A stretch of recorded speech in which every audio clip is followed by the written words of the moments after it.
ఈరోజు జరగబోయే కథ వచ్చేసి కుందేలు అదేవిధంగా తాబేలు చేసిన చింతపండు జాంపండు అన్నమాట. ఒక చెట్టుకు ఒక పెద్ద తేనె తుట్టే ఉండేది. ఒక చెట్టుకు ఒక పెద్ద తేనె తుట్ట ఉండేది. చూపియండి, చెట్టు పెద్ద తేనె తుట్ట ఉండేది అన్నమాట. కుందేలు తాబేలు తేనెటీగలను అడిగి కొంచెం తేనె తాగాలనుకున్నాయి.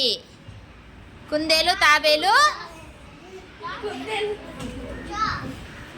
తేనె తుట్టలను అడిగి కొంచెం తేనె తాగాలనుకున్నాయి.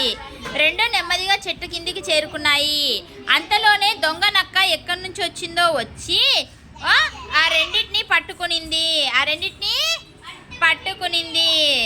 ఈరోజు నాకు మంచి విందు భోజనం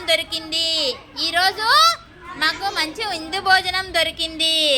నేను నా పెళ్ళాం పిల్లలు అందరం హాయిగా తినచ్చు, లొట్టలేసుకుంటూ అని అనుకుంది. ఎవరు అనుకునింది? దొంగ నక్క అనుకుంది అన్నమాట. తాబేలుకు ఏం చేయాలో తోచలేదు.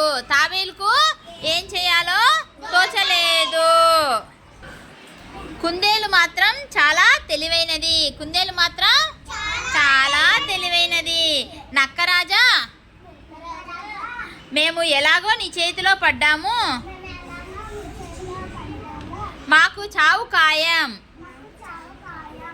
కాబట్టి చివరి కోరిక తీరితే నీకు హాయిగా ఆహారం అవుతాము.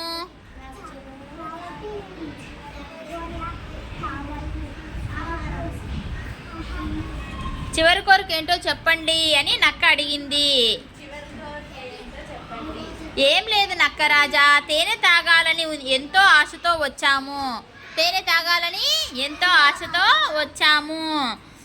కాబట్టి తలా 4 చుక్కలు మా నోట్లో పోయి చాలా హాయిగా చప్పరించుకుంటూ నీకు ఆహారం అయిపోతాము అంది. నక్క నవ్వి, ఓస్ ఇంతేనా, చిన్న కోరిక, కానీ ఎలా తేనె తాగడం అని అంది అన్నమాట. ఏముంది రాజా, రాయి తీసుకొని కొడదాము, తేనె చుక్కలు కిందికి రాల్తాయి. నోరు తెరిచి తలా 4 చుక్కలు తాగుతాము అంది కుందేలు.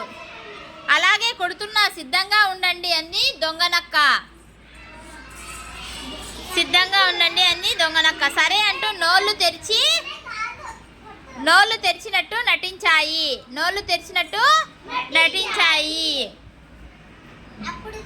అప్పుడు సిద్ధంగా ఉండండి అని నక్క రయ్యమని రాయి విసిరేసింది. అంతే, అది తగలానే జుమ్మని తేనెటీగలు లేచాయి.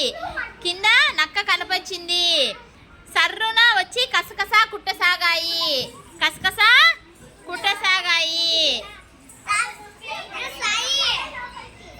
అబ్బా మంట అంటూ నక్క చేతులతో కుందేలు తాబేలును విడిచిపెట్టింది. అంతే, కుందేలు సర్రున పొదల్లోకి వెళ్ళిపోయింది. తాబేలు డిప్పలోకి తల ముడుచుకునింది. నక్క ఒక్కటే తేనెటీగలకు దొరికింది. ఇంకేముంది, చింతపండు